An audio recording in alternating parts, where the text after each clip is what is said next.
Donc, on reprend cet après-midi pour une heure de débat toujours sur l'intelligence artificielle. Alors, ce matin, Vincent a évoqué Emmanuel Todt. Moi, je voudrais faire une petite incursion en début d'après-midi vers la littérature d'anticipation, les romans d'anticipation. Alors, pas les romans, les faux romans d'anticipation où les gros robots méchants assoiffés de sang humain vont dévasser la Terre, mais les vrais romans d'anticipation, 1984, ou le sublime Ravage de Barjavel. Et on voit dans la littérature, en tout cas française, ces dernières années, de plus en plus de romans, de véritables romans d'anticipation qui mettent en lumière les dérives, ou du moins qui imaginent des dérives qui pourraient résulter de l'utilisation du métaverse. C'est par exemple les liens artificiels de Nathan Devers, pour ceux qui l'ont lu. Ou encore, il y a un auteur qui commence, qui va dans cette direction du roman d'anticipation. Il s'agit de Marc Duguin, Transparence, l'avant-dernier, qui traite de l'IA et de l'immortalité. Et puis le dernier, Tsunami, qui est un peu le journal de bord d'un jeune président français hyperactif, hyper président, plutôt hyperactif aussi, hein, voilà, comme on dit, hein, toute ressemblance, etc. Hein, et qui a été propulsé à la présidence de la République grâce au GAFAM, grâce à, je ne dis pas comme ça, mais de la manipulation, et qui, il va lui arriver tout un tas d'aventures à ce président, et notamment à un moment donné, le retour d'échelle, le retour d'ascenseur plutôt, qui doit être mis en place à l'égard de ces GAFAM, et qui, ce qu'il va imaginer, eh bien, c'est de promulguer une loi qui va inciter à partager ces données, que les citoyens partagent, vendent aussi leurs données. Alors, je ne vous dis pas la fin, si vous voulez le lire.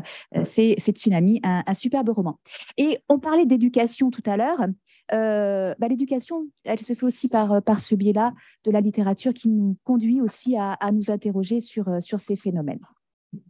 Alors, le lien est tout fait avec ces données qui doivent être rendues accessible, cette circulation des données, cette gouvernance des données. C'est l'objet de notre table ronde de ce début d'après-midi, qui est consacrée à la gouvernance des données au profit de l'intelligence artificielle. Donc, ce sujet, encore une fois. Et pour en débattre, sont autour de moi mes deux collègues, Anne-Sophie Hulin, professeure à l'Université de Sherbrooke, qui a écrit donc dans la brique Gouvernance des données de l'IA ou l'avènement d'une nouvelle ère normative en droit du numérique.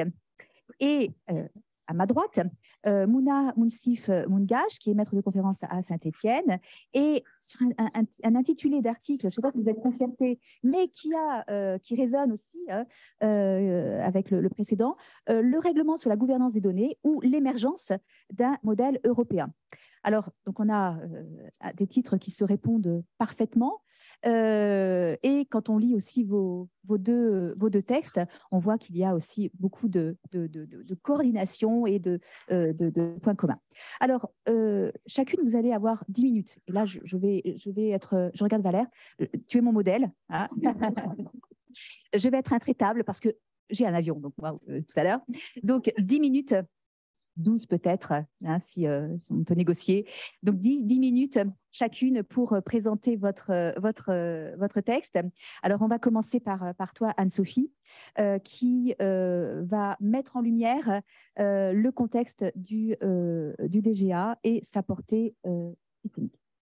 Avant de débuter, j'aimerais évidemment faire des chaleureux remerciements à Céline Castet-Renard. Jessica, je ne sais pas si je dois encore te remercier, mais je te remercie quand même pour au moins avoir créé un livre qui nous réunit aujourd'hui et qui nous donne lieu à 2 journées inspirantes et surtout à de magnifiques occasions d'échange et de réflexion, 2 jours auxquels j'apprends pour ma part énormément. Je tiens aussi à remercier chaleureusement toutes les personnes qui ont contribué à cette journée qui est merveilleusement bien ficelée et pour l'accueil chaleureux qui nous est réservé à l'Université d'Ottawa. Alors, le propos qui va suivre est très aligné avec le propos que vous allez entendre aussi de Mouna, parce que conjointement, nous avons parlé d'un même texte qui est le règlement européen sur la gouvernance des données et qui, je vous le dis, a été adopté il y a quasiment un an jour pour jour. C'était le 30 mai l'année dernière et ce texte va entrer en vigueur le 24 septembre 2023. Donc, on est encore dans l'entre-deux, dans une attente. Et ce moment de réflexion, peut-être d'introduction ou d'interrogation, est peut-être encore bienvenu. Comme Linda l'a pu le mentionner, c'est une approche que je veux systémique. Alors, c'est une approche de l'extérieur. Évidemment, c'est facile d'être en dehors de l'Union européenne pour regarder, critiquer ou peut-être souligner tout ce qui a été fait. Vous allez voir que j'ai quand même un amour assez important pour ce texte-là. Et dans l'approche systémique, elle se divise avec une approche intrasystémique, c'est regarder son effet à l'intérieur du droit européen et aussi sa portée extra-systémique, c'est-à-dire du point de vue du droit comparé des données et de l'IA. Alors, c'est un texte, ce DGA, c'est un texte qui est le fruit de la frénésie législative dans laquelle le droit européen s'est ancré depuis près de 3 ans et qui fait qui nous fait tous un peu suer ces derniers temps.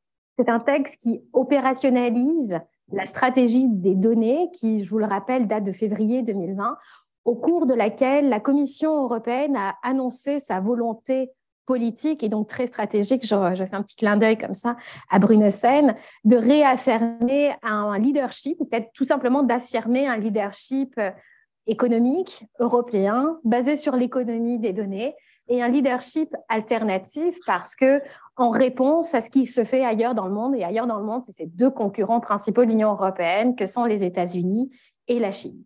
Pour affirmer ce leadership, c'est un projet économique. On est bien sûr l'économie de la donnée, on est dans le marché, mais porté par des valeurs sociales. Alors, est-ce que c'est illusoire? On le verra, c'est peut-être du branding, on ne sait pas. Mais il y a quand même cette idée de réconciliation entre une performance économique et en même temps avoir une économie de la donnée qui est un sens social. Et c'est là où l'Union européenne va aller chercher le plein potentiel de la donnée dans son point de vue économique et dans son point de vue social. Et c'est véritablement dans cette perspective, en tout cas je le crois, que ce texte a été rédigé.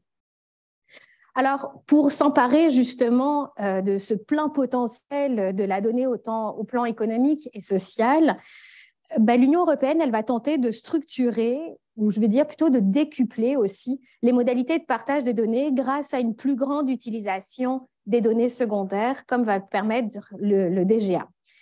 Je vais tout de suite mentionner que le DGA doit être lu de manière couplée avec un autre texte qui est le Data Act, sur lequel je ne vais pas rentrer, je ne vais pas m'attarder, tout simplement parce que c'est encore un texte qui est en discussion, qui est dans le deuxième trilogue, je crois encore tout récemment.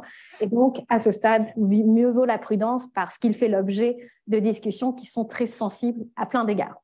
Simplement vous dire que le Data Act vient opérationnaliser le DGA. Parce que dans le fameux Data Act, on va avoir des normes qui sont relatives à des hautes qualités de données, des critères de valorisation de la donnée dont on a pu parler durant la table ronde sur la concurrence. On a aussi des normes du point de vue de l'interopérabilité et bien entendu aussi ces fameuses obligations de partage qui interrogent à plein d'égards. Et le but de tout ça étant de renforcer la disponibilité des données qui va donc être mise en œuvre à travers ce DGA. Le but aussi, dire que ce Data Act, dans toute sa perspective d'opérationnalisation, il est porté par une valeur qui est peut-être assez importante, une valeur qui est portée par une valeur d'équité d'une certaine manière, dans la manière dont on collecte les données, dans la manière dont on partage les données. Et c'est là où je rejoins aussi le propos de Linda sur l'éventualité d'un solidarisme qui semble se manifester dans ces différents textes. Cela étant dit, ce qu'on voit en fait, c'est que le DGA et le Data Act vont véritablement prôner un modèle alternatif de marché des données afin de soutenir une offre innovante, efficace, mais aussi durable, parce qu'on fait de la réutilisation de la donnée, donc on veut quand même avoir une perspective de développement durable ici. Et tout ça, cette offre pour offrir des nouveaux produits de services numériques, bien souvent par les industries, on va voir là encore. Je ne rentre pas trop dans le détail du DGA parce que Mouna va vous préciser ça. Je vais simplement vous dire que pour structurer ce marché-là, le DGA va s'intéresser à 3 modèles d'échange de la donnée. Le premier modèle d'échange, c'est bien sûr l'open data, dont il vient encore repousser les frontières à différents égards. Le deuxième modèle, qui fait partie de la nouveauté de ce texte, c'est de s'intéresser véritablement à l'échange commercial de la donnée. Et donc, on vient structurer les échanges de données, que ce soit dans une perspective de B2B ou de B2C, ou alors dans des formes de coopératives, le but étant de sorte que les acteurs économiques puissent faciliter les échanges de données. La troisième voie qui est introduite et qui est là véritablement un caractère très inédit de ce texte, c'est d'introduire un modèle d'altruisme des données. Et par altruisme des données, c'est un modèle reposant sur le partage volontaire des données à des fins d'intérêt général. Alors ici, je me permets de faire tout de suite une petite parenthèse comparée. J'insiste vraiment sur cette idée de partage volontaire des données à des fins d'intérêt général, parce qu'au Québec, on connaît le partage des données à des fins d'intérêt général, mais elle n'est pas volontaire parce qu'elle se fait en dehors du consentement de la personne. Alors ici, on mise sur une forme d'implication de la personne pour que la donnée serve une finalité d'intérêt général. C'est le pari que veut faire ici l'Union européenne. Alors, pour soutenir cette grande structure de partage des données, l'Union européenne va s'appuyer sur la notion d'espace européen des données de santé, qui en fait sont des les espaces européens, c'est comme des énormes réservoirs de données qui vont être mis à l'échelle européenne, qui vont se développer dans des domaines sectoriels prioritaires, que ce soit l'industrie, la santé, qui est le premier domaine actualisé, mais on a aussi l'industrie, la santé, on a des points de vue de l'environnement, de l'administration, aussi l'énergie, les finances publiques, enfin des domaines qui sont générés pour créer justement ces réservoirs à ampleur européenne. Le but étant toujours de réaffirmer un leadership européen, donc de contrer des asymétries de pouvoir dont on a pu parler justement lors des échanges sur le droit de la concurrence, parce que tout dans l'objectif du DGA, c'est quand même la question, c'est comment rétablir des asymétries de pouvoir, sachant que ceux qui ont le pouvoir se situent outre-Atlantique, et donc comment mutualiser des données pour contrebalancer à ce niveau-là. Donc, l'union fait la force, là, c'est le cas de le dire. Je vous dirais juste que c'est un texte qui est pour moi absolument fascinant, et je vais le résumer maintenant, je vais essayer très rapidement, 3 égards. Le premier égard, c'est parce que dans ce texte, on rompt un tabou qui est majeur, de dire qu'avec le DGA, protection des données et exploitation vont aller de pair.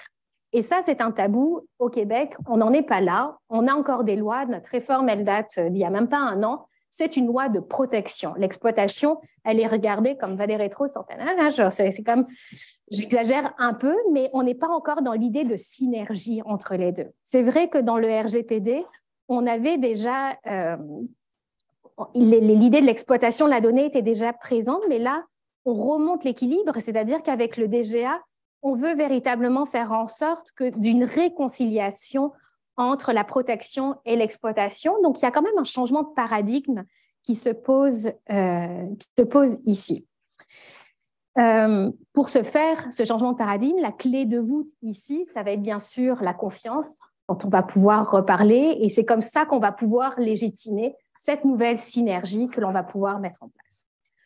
Deuxième point sur lequel j'aimerais vous dire, c'est que c'est un texte, je ne peux pas m'en empêcher avec le droit comparé, vous m'en pardonnez, mais excusez-moi, mais c'est un texte qui est fascinant du point de vue du droit comparé. C'est une véritable pépite parce que ce texte-là est venu concrétiser des réflexions qui sont extérieures à la culture juridique européenne et qui proviennent véritablement de common law, particulièrement de common law anglaise, qui se sont propagées en common law canadienne et états-unienne, qu'on retrouve ici en droit civil québécois du fait de notre hybridité.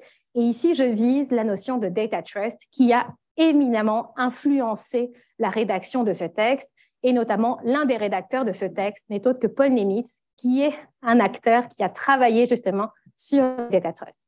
Alors, le data trust, je ne vais pas rentrer dans le détail ce que c'est, simplement vous dire que ça ne fait pas partie de l'imaginaire de l'Union européenne, ça ne fait pas partie de l'imaginaire civiliste, en tout cas français, belge, Je ne sais pas, mais ça fait partie de beaucoup de réflexions qu'on a pu retrouver en Autriche, en Italie. Et donc, mais c'est un jargon, c'est une conceptualisation qui nous vient de Common Law ici. L'idée du data trust, c'est d'avoir un acteur indépendant qui soit responsable, mais surtout imputable, qui soit un intermédiaire de partage. 2 minutes, c'est parfait. Et donc, du coup, on est exactement dans le même schéma, sauf qu'on ne l'appelle pas de la même manière ici. Dans ce data trust, ce qui est très intéressant, c'est de voir comment est-ce qu'on l'a opérationnalisé au niveau de l'Union européenne. On l'a opérationnalisé d'un point de vue institutionnel par des garanties d'indépendance, par des garanties de certification, mais on n'est pas du tout véritablement allé chercher l'objectif d'un data trust qui est celui d'avoir des obligations fiduciaires, bien que, au considérant 33 du DGA, on a une timide obligation de loyauté qui intervient. Le dernier point pour conclure, c'est vous dire que finalement, quand on a lu ce texte, on se pose la question, mais pourquoi est-ce qu'il s'appelle gouvernance des données? Le terme de gouvernance des données n'est même pas mentionné à aucun moment. C'est quand même assez particulier. Puis en plus, depuis tout à l'heure, je vous parle simplement de marché des données.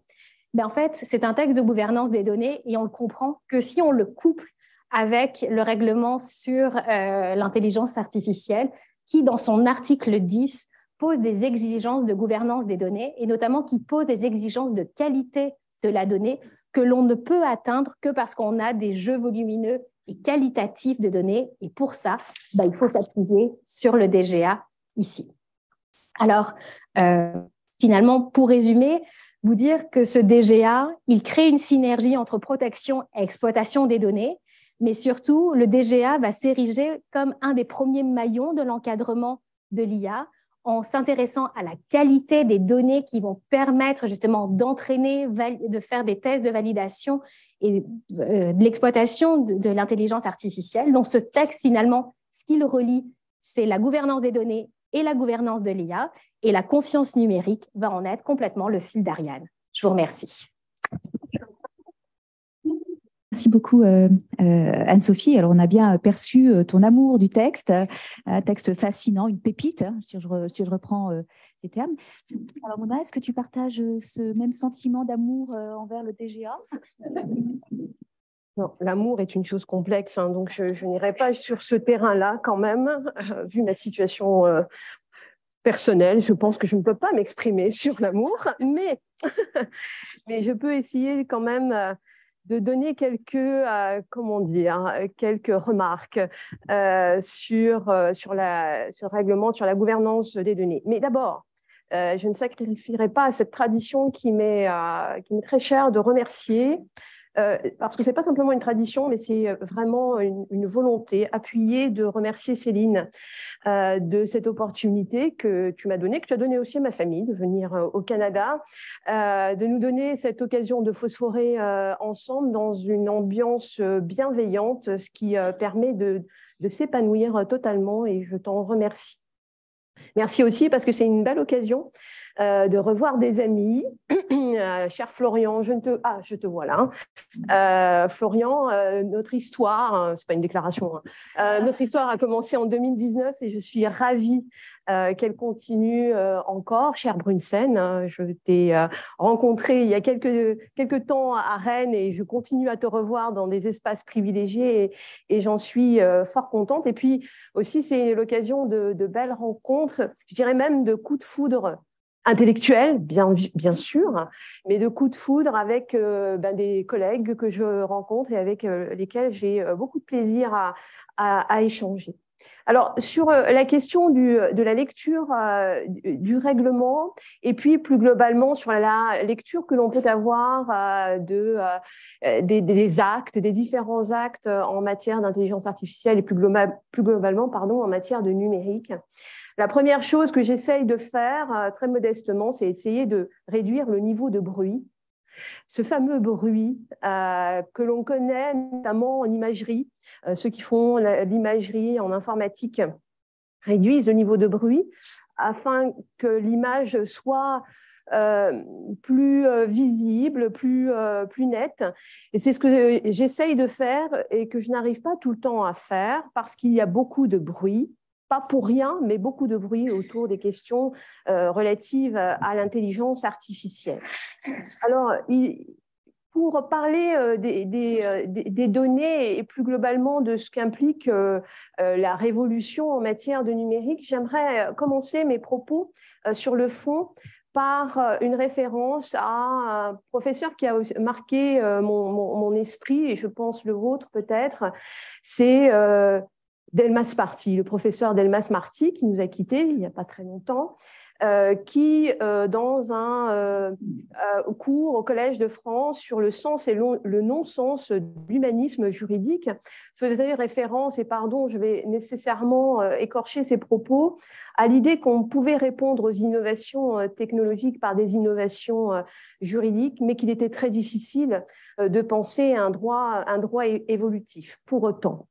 Pour autant, les incertitudes des connaissances ne nous dispensent pas, et c'est ce que l'on a dit depuis le début, de veiller aux effets déshumanisants. Et c'est ce que l'on essaye de faire depuis le début de ce colloque et que je vais m'attacher à continuer à faire.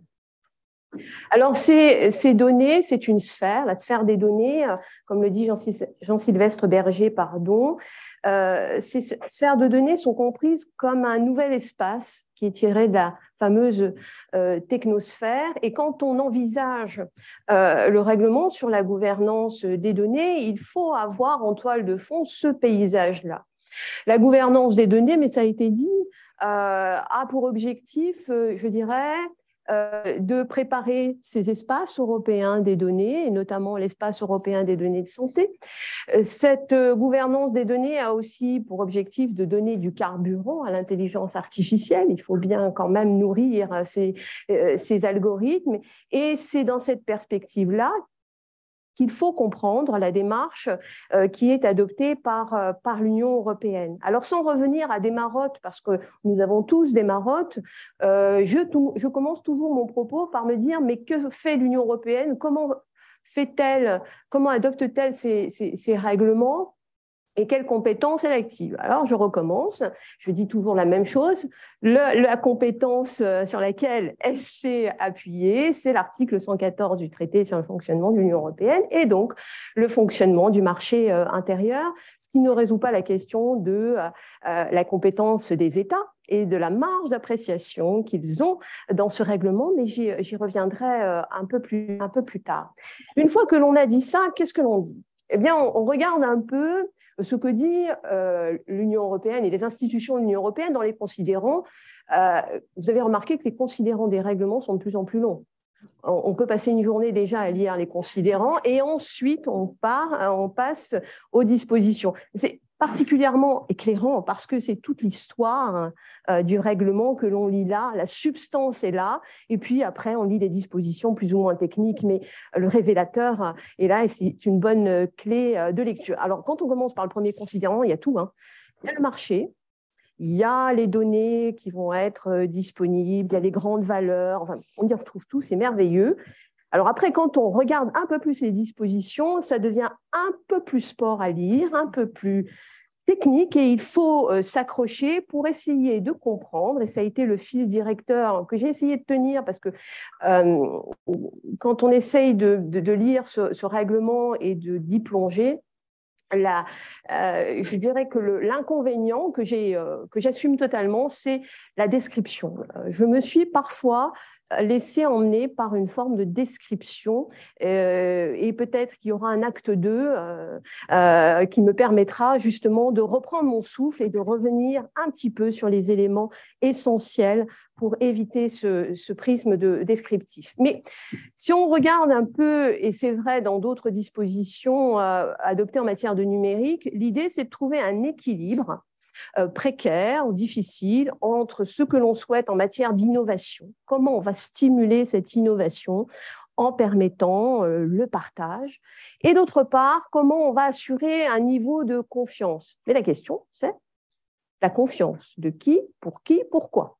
Ça, c'est une question qui m'a animée et je suppose qui vous anime. Alors, sur l'innovation, le partage, ça a été dit, ça a été très bien dit, on y reviendra parce que sur l'altruisme, on en a discuté, donc on pourra en rediscuter. Donc, on est dans un modèle de partage avec des acteurs très différents qui vont se côtoyer, qui vont essayer de partager ensemble même s'ils n'ont pas totalement les mêmes valeurs d'ailleurs.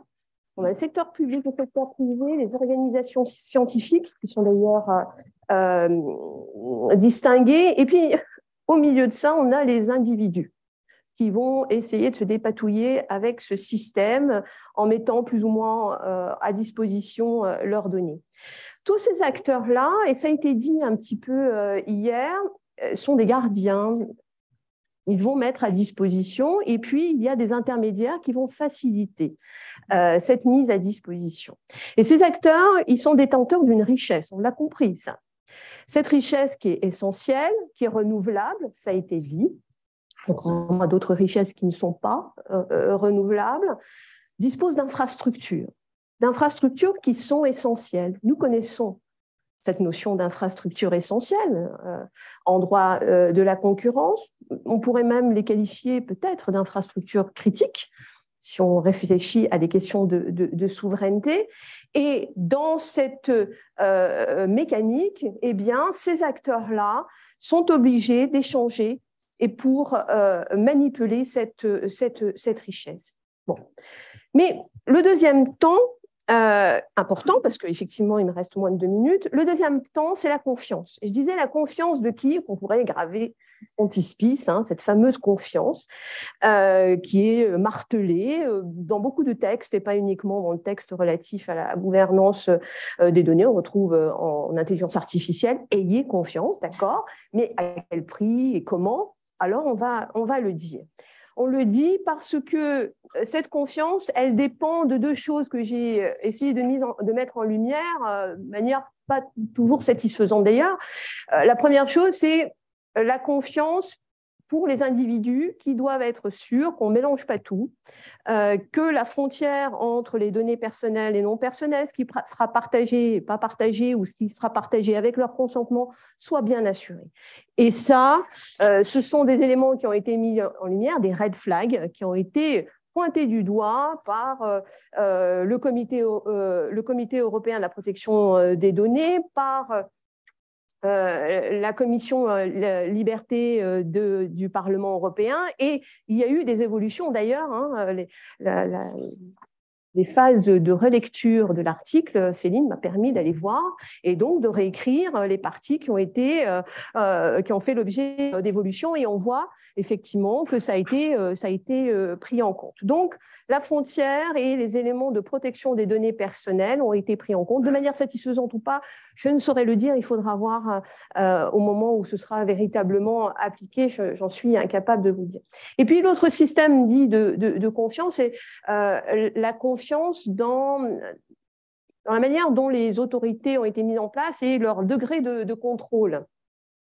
Quel est le système de contrôle que l'on a mis en place? Ça a déjà été dit très rapidement, c'est la certification facultative et obligatoire. On pourrait dire des tas de choses sur la certification. Il y a des tas de choses très intelligentes qui ont déjà été écrites sur le dispositif de certification et sur le caractère plus ou moins obligatoire.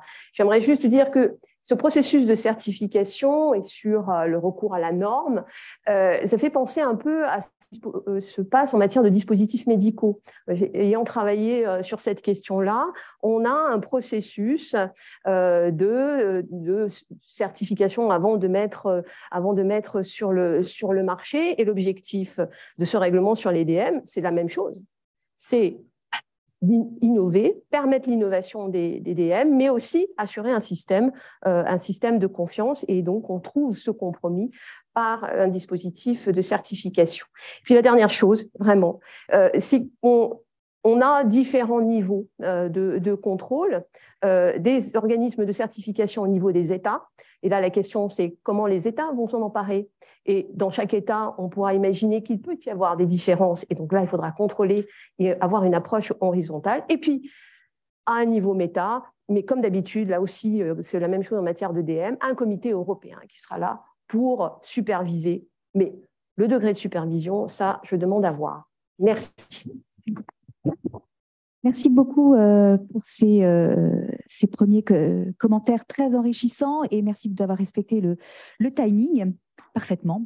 Alors, première question pour tous les deux, mais voilà, tu tu en as un petit peu parlé déjà, de cette mise en œuvre du règlement avec des questions terminologiques. Et c'est vrai on pouvait s'interroger sur le titre de gouvernance, mais tu nous as dit voilà, que c'était par rapport au texte de l'IA.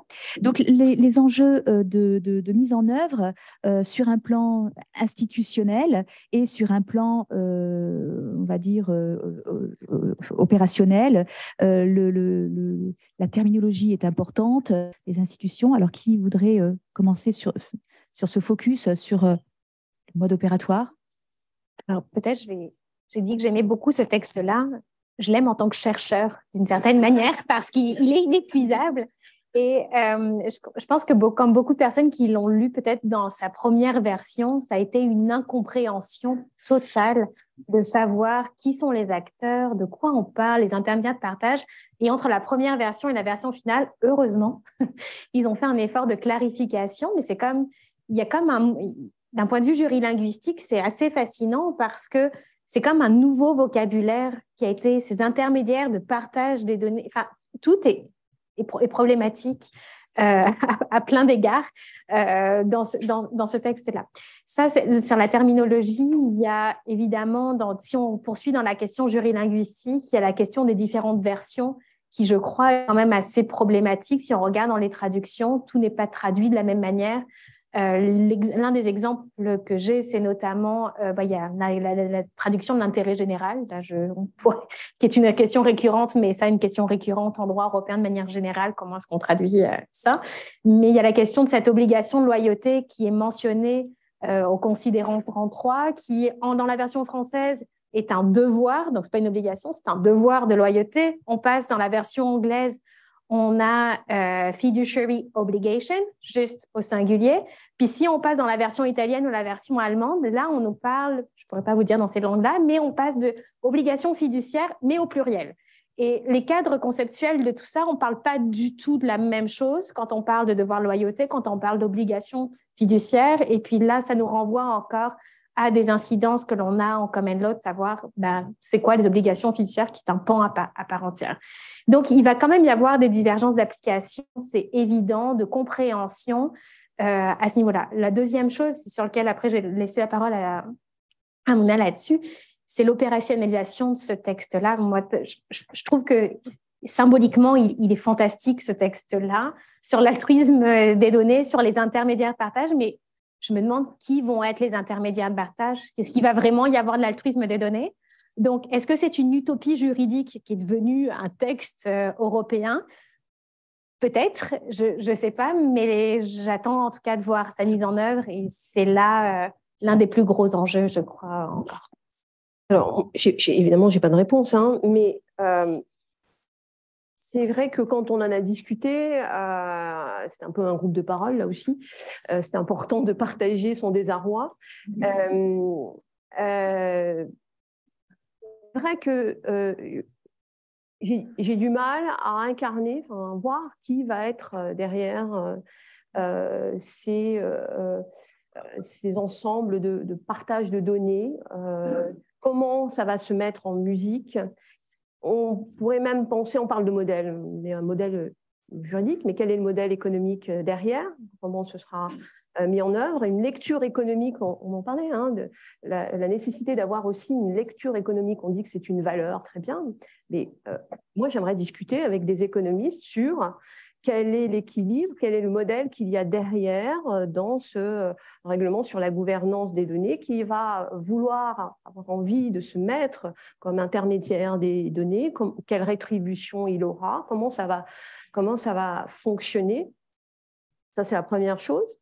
L'altruisme, c'est très beau, hein, moi j'aime beaucoup le terme d'altruisme, c'est vrai, c'est une belle valeur, mais là aussi, pour les organisations altruistes des données, on voit bien d'abord qu'il y a une certification qui est facultative, non pas obligatoire, donc c'est peut-être moins important tout d'un coup. C'est l'intérêt général. Alors, il faudra donner un contenu à ce qu'est l'intérêt général, mais ça, c'est une question constante. Hein, ce n'est pas nouveau en droit de se poser les questions de ce qu'est l'intérêt général et quel contenu. Alors, il y aura des interprétations, et évidemment sans doute différentes selon les États. Et puis, in fine. Derrière la question de l'altruisme, c'est l'individu derrière. L'individu qui, très fort avec son consentement, va consentir tout bien, tout seul, très fort, dire « moi, je sais, je vais donner mes données parce que, au nom de l'intérêt général, je pense que c'est bien. » Alors, mais c'est quand même une belle valeur. Alors, sur le principe, il n'y a pas de problème, c'est juste sur la traduction juridique, sur les obligations. Alors, il y a des obligations pour les organisations altruistes des données, bien sûr, hein, c'est pas un problème, mais c'est la question qui a été traitée largement du consentement. À quoi va consentir l'individu lorsqu'il va mettre à disposition ses données pour, attention, l'intérêt général? Je ne sais pas. Toi, tu ne sais pas non plus. Voilà. Mais peut-être qu'il y a des gens qui savent. On leur demandera. Beaucoup d'interrogations en fait hein, sur ce texte, sur les notions, sur le mode opératoire et puis sur la conciliation ou l'articulation avec d'autres textes, le RGPD et puis le futur Data Act qui est encore en cours d'adoption. Alors peut-être que vous pourrez prendre des questions des étudiants. Alors oui, monsieur. J'aurais deux questions. C'est, avec le règlement, comment est-ce qu'on peut se protéger de ceux qui vont utiliser le partage de données à mauvais escient? Est-ce que vous pouvez la reprendre un peu plus fort, s'il vous plaît, parce que... Bien sûr, c'est une question pour Madame Mounsif Moungach. C'est justement, comment est-ce qu'on peut se protéger de ceux qui vont utiliser le partage de données à mauvais escient? Ça, c'est la première question. Et la deuxième, c'est, vous dites dans l'article qu'on essaie d'être le moins contraignant possible. Mais justement, les acteurs privés, comment est-ce qu'on peut être le moins contraignant possible si on veut qu'ils jouent leur juste part dans ce partage de données? Pour moi, c'est les deux pour moi. Les deux sont pour Mouna. Il y a collusion. Hein. Vous me donnerez votre nom à la fin, monsieur. Alors, bon, comment on fait? Alors ça, c'est une problématique en général. Comment on fait pour éviter que les personnes physiques, morales enfreignent la loi au sens large, à tous insu? Alors, il y a des dispositifs, effectivement, en amont. C'est ce qui a été déjà dit, hein, des dispositifs pour éviter qu'il y ait des infractions. Après, s'ils enfreignent les règles qui sont posées, notamment sur les données personnelles, il y a un arsenal, et notamment un arsenal qui devra être... alors, soit on enlève la certification, par exemple, s'il y a un organisme qui partage des données, ne les a pas partagées comme il le devrait, première chose. Donc, c'est une sanction en soi, le fait de supprimer la certification. Et puis après, il y a tout l'arsenal, je dirais, législatif, soit du RGPD, soit au niveau des États membres, qui pourra être mis en œuvre et se poser la question, effectivement, du niveau d'arsenal dont disposent les États, parce que ça revient aussi après aux États et donc aux juges, s'il y a litige, pour mettre en œuvre. Et donc, la question du règlement, elle est toujours la même. Le règlement, ça a été dit par Brunsen hier, c'est un cadre réglementaire contraignant, mais à l'intérieur, il y a une grande marge de liberté. On a l'instrumentum, mais ça ne veut pas dire qu'à l'intérieur, c'est contraignant. La certification en atteste. Et puis, il y a le rôle des États qui vont devoir mettre en œuvre ce règlement. Et là, il faudra voir, la force obligatoire du règlement va aussi passer par la collaboration des États et à leur capacité à réagir. Il y a 27 États avec des systèmes aussi différents. Eh bien, c'est compliqué. Et la deuxième question? C'était justement, vous dites que le règlement essaie d'être le moins contraignant possible. Oui, alors, c'est peut-être mal dit. En réalité, ce qui m'a interpellée, mais là aussi, ce n'est pas nouveau, ce n'est pas propre au DGA, c'est ce que dit la Commission européenne quand elle fait ses propositions et quand elle fait un calcul de coût. Elle fait un calcul de coût de la norme. en disant il y a plusieurs options et on va voir ce qui va coûter le moins cher et qui soit le plus efficace. Alors, moins cher, qu'est-ce que ça veut dire? Ça veut dire dans la préparation de l'acte et dans la mise en œuvre de cet acte-là. Et ça, c'est la première chose. Et puis, l'autre chose, c'est dire le moins contraignant, c'est-à-dire, comme dans l'IA, il ne faut pas trop brider les acteurs. Donc, il faut trouver le point d'équilibre le plus optimal.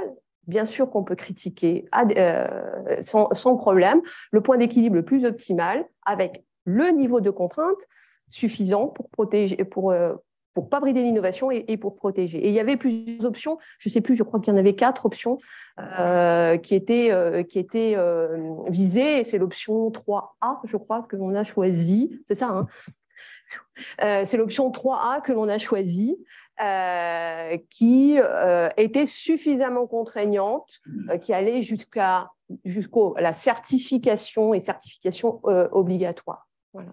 Je ne sais pas si j'ai répondu, mais c'est tout ce que je peux faire. Peut-être rajouter un élément sur votre première question.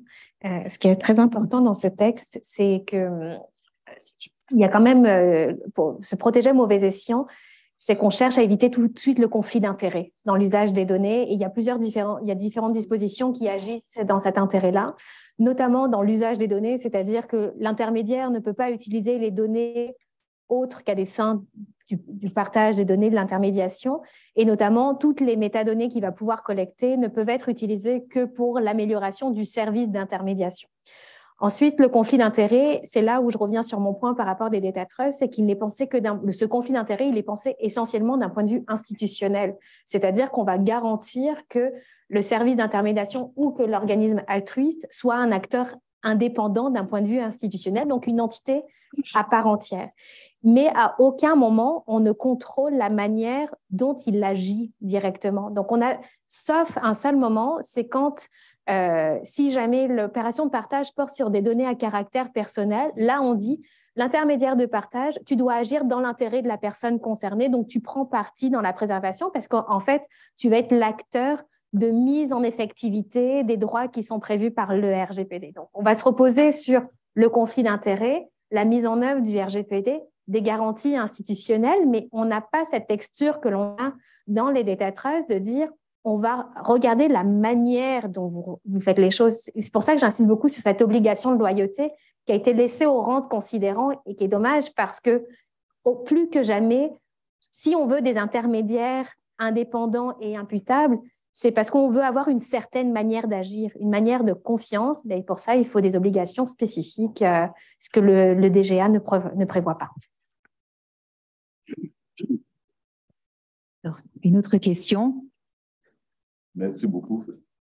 Moi, c'est Kyobien Kone de l'Université d'Ottawa. Dès l'entame du document, des questions ont commencé à surgir à mon niveau, notamment les motivations des textes de ces nouveaux règlements. La première motivation, je lis, aucun de développement de l'intelligence artificielle dans l'optique de construire une économie fondée sur les données. Premier élément. Deuxième élément, enjeu de maintien du leadership économique européen face aux États-Unis et la Chine, qui innovent déjà. Après cet instant, 2 questions se dégagent. Le premier élément, quel modèle économique peut-on construire à partir de l'utilisation des données? Avec le RGPD, on s'est rendu compte qu'il y avait une protection des données. Protection qui était déjà problématique du fait des fissures et quelques petits malins qui arrivaient à contourner le système pour mettre les données dans un circuit incontrôlable. Aujourd'hui, si malgré la muraille, malgré la fortification, on se rend compte que les données échappent au contrôle. Et maintenant qu'on permet l'ouverture, qu'on permet aux données d'évoluer, qu'on permet aux données de circuler, les garanties qui ont été données sont-elles suffisantes pour pouvoir permettre la fuite de ces données vers des destinations inconnues? Et deuxième élément, on parle des données qui viendront. On contrôle la manière dont il faut les recueillir. Mais et la masse des données déjà recueillies? Quelles ont été? Est-ce que les personnes qui ont donné ces données en ce moment-là avaient consenti à l'usage qui en sera fait dans le but de, selon, entre griffes, rendre performant Il faut vendre l'économie des données. La deuxième question, vient de la seconde motivation. Face à la Chine et aux États-Unis, quand on lit l'histoire, chaque fois qu'il y a eu une course à quelque chose, 1492, le nouveau monde est découvert, course à l'étendue des territoires. 19e siècle, fin 18e siècle, aux armements. Les deux événements ont donné des dérapages incontrôlables pour l'humanité. Aujourd'hui, nous sommes à la course aux données, pour des raisons toujours économiques. En Europe, on pourra contrôler ceux qui donnent. Il y a des règles qui encadrent, la libération de ces données-là entre les mains des acteurs. Mais et les parties du monde qui ne sont ni contrôlées, qui ne sont pas concernées ni par la Chine, ni par les États-Unis. Je parle notamment de l'Afrique. Est-ce qu'on n'aura pas une course à la récupération des données selon des méthodes peu recommandables? Est-ce qu'on ne va pas participer à une question de rabatteur de données? Aujourd'hui, les données sont censées être données librement. Est-ce qu'on ne va pas construire une économie qui ira maintenant demander aux plus offrants, permettre que les personnes se libèrent de leurs données contre des espèces sonnantes et trébuchantes, étant donné qu'on veut construire un plus grand bassin pour pouvoir faire la différence avec les États-Unis et la Chine? Merci pour ces questions pertinentes. Moi,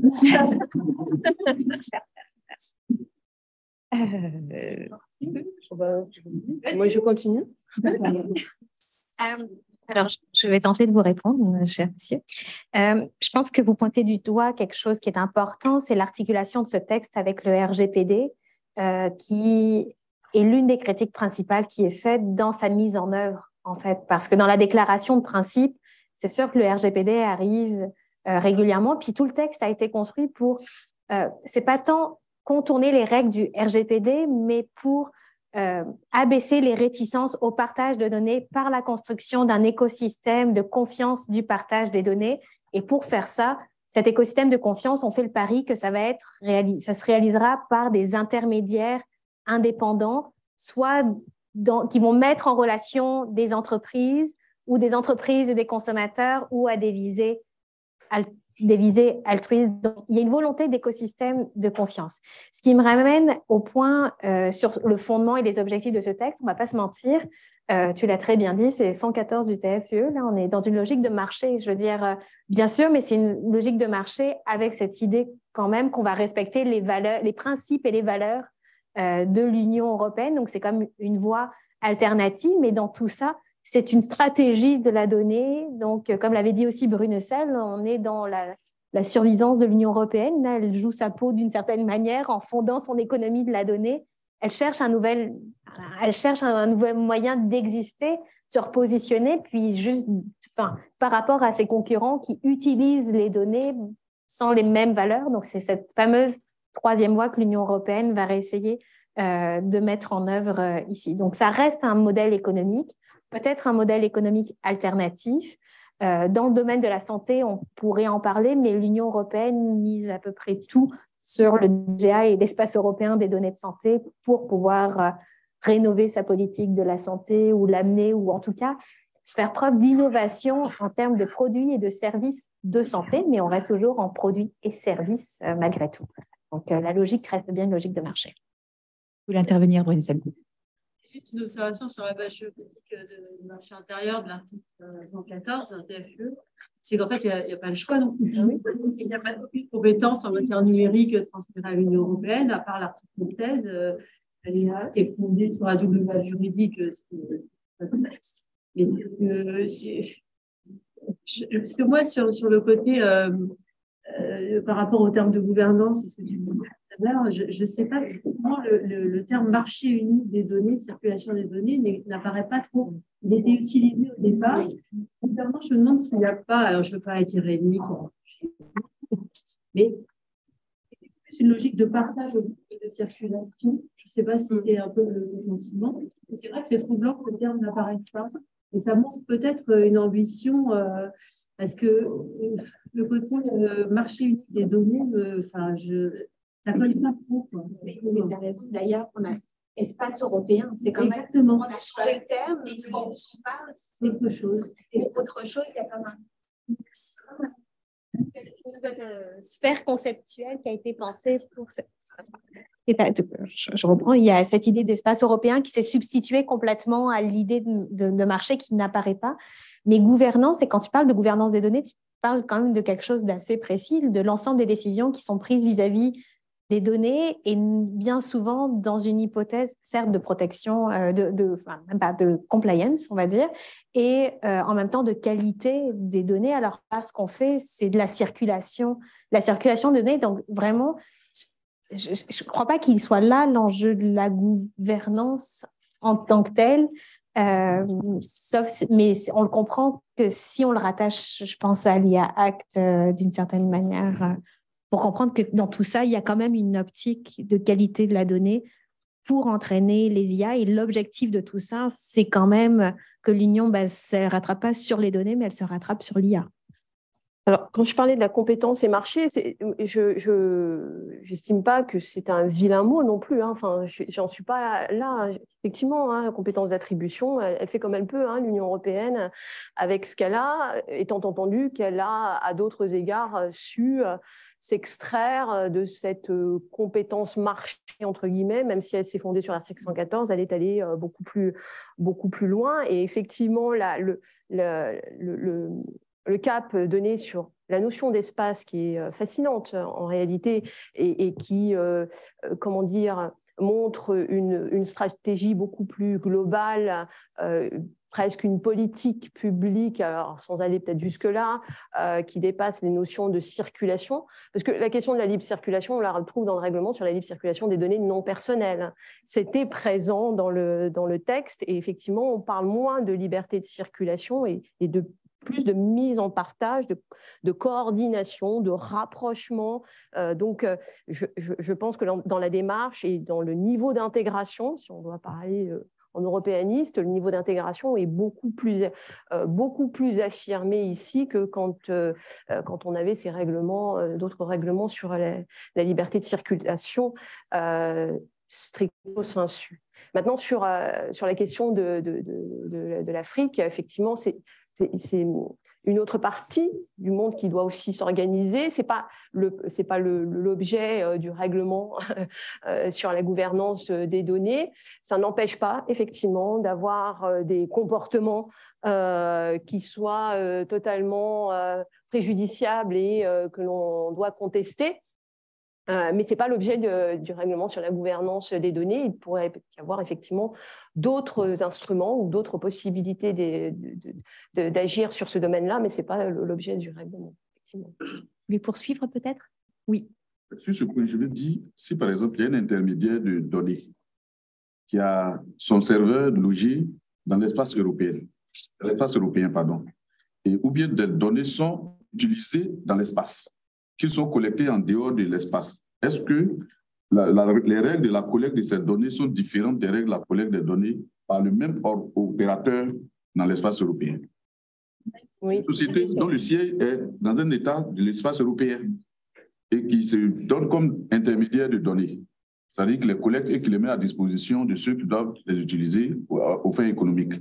Est-ce que la collecte des données est tributaire du lieu d'installation, du lieu de la collecte, ou bien de l'origine de celui qui opère, ou bien de l'utilisation? Parce qu'on avait le RGPD qui s'applique lorsque la donnée est utilisée en Europe. On collecte des données dans un pays qui est en dehors de l'Union. Si c'est le RGPD, c'est... Avec le RGPD, on l'a vu. Lorsque la donnée est utilisée en Europe, c'est soumis au règlement. Et c'est le RGPD qui s'applique. Mais avec le DGAC, mais le DGA ne met pas de côté le RGPD. Le DGA possède le RGPD. Hein. Si la donnée est collectée en dehors de l'Union, les règles demeurent les mêmes. Si la collecte, si la donnée est exploitée... Collectée en dehors de l'Union. Je prends le cas des données collectées dans un État comme un État africain, n'importe lequel. Il n'y a plus de rattachement au DGA. Très bien. Maintenant, je me dis, si, tant que c'est sur l'espace européen, il y a un moyen de contrôle. Mais quand c'est en dehors, comment on contrôle? En Europe, Bah oui. elle est en Europe, donc elle est protégée. Quand elle est territoriale. Elle a été collectée en Europe. Et surtout que ça ne se fait pas à l'insu des personnes. On ne collecte pas les données. C'est bien, organise des relations commerciales. C'est censé. Voilà. Et c'est dans le cadre du contrat de relations On commerciales. n'est pas dans le piratage. Hein. Les personnes ils ont consenti contractuellement à ces formes d'échange de données. C'est uniquement des relations commerciales. Ce n'est pas une façon de régir les flux de données de façon comme ça, abstraite, qui transite par Europe, serait stocké en Europe. Je ne suis pas sûre que le lieu de stockage est considérable. Plutôt le prestataire, ceux qui font appel à ces prestataires d'intermédiation de données. C'est une prestation au fond. Moi, c'est parce que vous travaillez dessus, donc maintenant, ce n'est pas un intermédiaire neutre de confiance quand vous le représentez, c'est des relations commerciales au fond. Voilà, un petit peu régulées par un label, etc. Mais les personnes qui s'engagent dans cette relation commerciale se soumettent aux droits applicables à ces prestataires d'intermédiation de données. Je ne veux pas réagir à la question de protection des données, parce que je crois qu'effectivement, le RGPD s'applique à partir du moment où la donnée est située en Europe. Moi, ce qui m'intéressait, c'était la réflexion qui était la vôtre, de dire, en fait, le BGA, c'est une belle utopie, mais je ne vois pas très bien où on va. Je ne vois pas très bien où on va, d'abord parce qu'il y a le problème du business model derrière, qui est. Je trouve qu'on n'a pas réfléchi à cela. Le deuxième point, il y en a même un troisième. Le deuxième point qui m'intéresse, c'est le problème de l'altruisme. C'est clair que de nouveau, on va faire dépendre de ceci d'un consentement individuel. Le problème que cela pose par rapport à la question, évidemment, du flou de finalité et par rapport à la question, bien évidemment, des biais que ça va entraîner. Il faut se rendre compte, bien évidemment, que tout le monde ne va pas répondre favorablement et donc on se dit l'outil d'intelligence artificielle qui éventuellement pourrait résulter cet algorithme de données sera nécessairement biaisé. Je ne comprends pas qu'on n'ait pas travaillé plus sur la question de la recherche et de la possibilité, dans le cadre de la recherche, d'avoir un certain nombre de transferts de données en laboratoire de recherche. Troisième point, c'est qu'il y a une espèce de contradiction actuellement, me semble-t-il, dans cette politique européenne.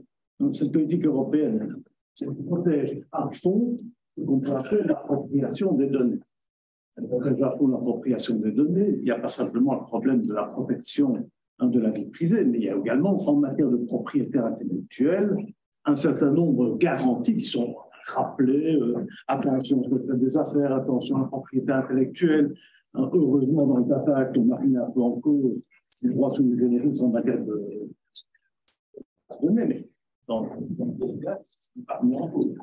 Donc, je me dis, mais est-ce qu'il n'y a pas cette contradiction? Est-ce que ce data sharing apparaît comme véritablement étant la seule manière d'en sortir au niveau européen, peut-être dans le cadre des contraintes juridiques actuelles, attaque. Il y a une révolution, me semble-t-il, notamment sur ce qu'est la nature juridique de la donnée. Se lance dans quelques éléments de réponse, mais très rapidement, puisque nous avons presque fini. Des contradictions, des compromis sur la question de propriété intellectuelle et données et mise à disposition des données. Il est difficile, effectivement, de balayer d'un revers de la main les droits de propriété intellectuelle. Alors, même si on a remis en question, effectivement, le droit sui generis sur les bases de données, il reste quand même, il n'en demeure pas moins que les droits de propriété intellectuelle restent quand même un droit important, un droit de propriété important qu'il faut quand même préserver et qu'on ne peut pas balayer d'un revers de la main sous prétexte qu'il faut partager les données. Sur la contradiction, en fait, je pense que tout texte génère une forme de contradiction, ou en tous les cas, une recherche d'équilibre sur cette nécessité de partage des données. Moi, je suis assez d'accord sur l'altruisme, mais je suis vraiment dubitative. Je un peu perdue, à vrai dire, sur la nécessité, sur cette idée de consentement. Alors, on a parlé d'empowerment. Ça fait penser à des philosophes qui parlent du sujet capacitaire. Je pense à Cynthia Fleury, qui parle du sujet capacitaire, qui est important, mais comment on va le rendre capacitaire pour qu'il puisse effectivement, de manière éclairée, tel le citoyen éclairé d'ailleurs, à tous égards, donner son consentement au nom de l'intérêt général. Donc il y a des formats un peu qui me laissent un peu dubitative. Sur le format du partage, moi je trouve ça intéressant, mais encore une fois, encore faudrait-il que je comprenne un peu le modèle économique qu'il y a derrière pour comprendre pourquoi et comment ce partage va être vertueux et permettre à des acteurs de s'y engager pour qu'effectivement les données s'agrègent et en faire quelque chose après. Ça, pour moi, c'est une vraie question à laquelle je n'ai absolument pas de réponse. Je n'arrive pas à comprendre comment ça va fonctionner. Mais pas forcément la réponse à ça, mais le DGA est conçu comme un cadre très général et après, c'est des espaces sectoriels de données, notamment les transferts de données entre Paris, etc. C'est un des objets du règlement sur l'espace européen des données de santé, sur les questions d'utilisation primaire, secondaire. Alors, c'est peut-être un peu redondant avec les questions d'altruisme, parce qu'effectivement, on peut concevoir que l'intérêt général abstrait, ça ne parle pas trop, mais si on dit potentiellement, on va sauver des vies et trouver des remèdes à tout, si peut-être là, des patients pourraient consentir à l'utilisation de leurs données, mais c'est un cas très général et je pense que ce sera plutôt les espaces sectoriels, parce qu'on le voit en matière de données de santé, pour le coup, c'est quand même organisé de façon, y compris avec, en cas de, je ne sais pas comment c'est, les urgences exceptionnelles, etc., en B2J, etc., où quand même, c'est un altruisme en quelque sorte un peu forcé. Mais c'est quand même, je pense que ça s'articule. Il y a une logique de concrétisation de ces règles à travers les espaces sectoriels. Éviter. Il fallait éviter. Non, c'est ce qu'ils ont voulu éviter, parce qu'au départ, l'idée, ça faisait partie des options, c'est-à-dire on va faire des partages à l'intérieur des secteurs automobiles, secteur de l'énergie, mais il faut aller plus loin. Chaque secteur a besoin de données venant d'autres secteurs. Alors ça va être la question de l'interopérabilité entre comment on fait pour avoir les données croisées avec des données d'énergie ou de fonction centrale à l'interopérabilité. Et même dans les données de santé, quand tu vois comment on classe les métadonnées entre États et les traductions des données entre les États de santé, ce n'est pas du tout la même chose. Donc il faudra effectivement. Alors, je suis désolée, on va devoir s'arrêter. Oui. Merci beaucoup pour ces deux interventions passionnantes et qui n'ont pas fini de faire couler de l'encre, si j'ai bien compris. Merci à vous.